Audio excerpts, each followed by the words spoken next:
The one thing we're finding out with this is that although there's a lot of space and dissipates near these facilities, that any humans near these facilities need to be very cognizant of that their proximity to it is very important to their health. This is being found out also like in Arlington and in the Metroplex, where these facilities are close to schools and daycare centers and things. And they're finding out there's a lot of emissions in the vicinity when you're close to it. So proximity is everything. What this does is it basically helps people decide and governments decide what kinds of regulation should be imposed on this. For instance, keeping oil facilities out of the town. You know, we have pump jacks in the middle of towns next to restaurants. All these things might be best kept out of town.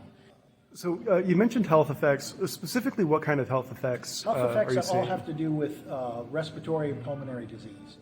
There's an awful lot that's associated with this. This is exacerbated here in another way by the oil industry, is that all the barren ground that they have for pump jacks and for these facilities add to the dust content of the air. And during the last 2 years that we had a drought here, where there was no vegetation covered, dust has been extremely bad.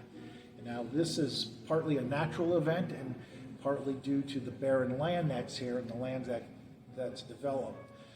As a geologist, and I teach historical geology, the one thing is that, yes, everybody's right, climate has changed continuously in the past. There's nothing unusual about that. But all of the 5 major extinctions that are involved in the demise of organisms always have a component of rapid climate change. Key word being rapid. That we're putting so much into the atmosphere, it's changing too fast. And so adaptations of animals, of us, of the engineering problems we issue. What if a hurricane hits New York and it floods all the subway system where 4.2 million people are moved every day in that system? Now what are we going to do? And now they can't pump it all out. In engineering, it's an engineering problem, but you can't fix that engineering problem in a day or two. So speaking of the water injecting and going through the sandy soil, is there any concern about that water hitting aquifers or affecting drinking water supply? Concern. This is one of the major things in the basin here. We know aquifers are being contaminated, particularly by old wells that haven't been cased and cemented in properly. We have several examples in West Odessa that this is happening, where it's fouling the water.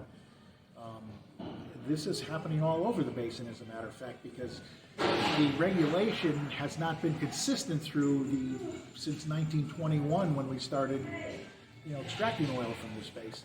What do you mean by inconsistent? Well, there's been no regulation for a while, and then we get some regulation, so some wells that may be more modern and companies that have the resources to do it right do it.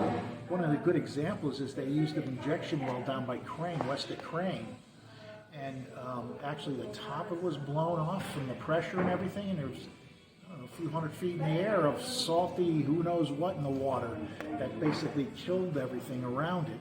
Now that was cleaned up, and industry responded to it fairly quickly, which was good, but these are the kinds of things that could be happening more frequently if something isn't done with some of the older wells that are not properly cased and capped for. Okay. We have frequent earthquakes here. We have a monitoring site right on campus here, which shakes frequently. So we are seeing an actual increase in earthquakes, yes, due to the fracking We do boom. know that they are related to injection wells and the position of the wells in relation to certain geologic structures. You can have oil and you can enjoy your petroleum and everything, but also know that people live here and everything, and that we also have to regulate it to some degree so people don't get sick, so children don't get sick. There's a lot of things that are impacting this area. And yes, we do have, our health issues are a little more acute than most other areas. Whether it's related to industry, we're going to find out. And when we do, then, if it is, then that's another issue that's going to be on the list of things to take care of.